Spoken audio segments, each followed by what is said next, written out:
kind of seen a lot of different facets of the profession in terms of, the large broker dealer sides of things, the small brokerage house form of things. And, I not that there's a good or a bad about them. I just think that there's a difference. And the difference is if you go to an insurance-based investment firm, typically a lot of their solutions are going to be driven by that insurance solution.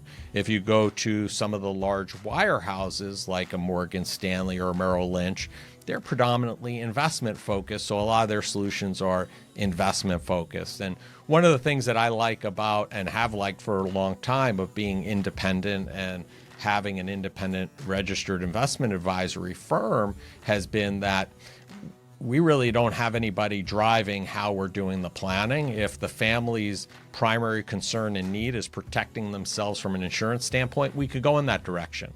If it's a planning technique that they're looking to drive, we can, drive down that road as well. Or if it's an investment focus that they feel like they're either too aggressive or too conservative, we can start there. So we're agnostic to where we start and where we go. We just want to add as much value as we can to the families we serve.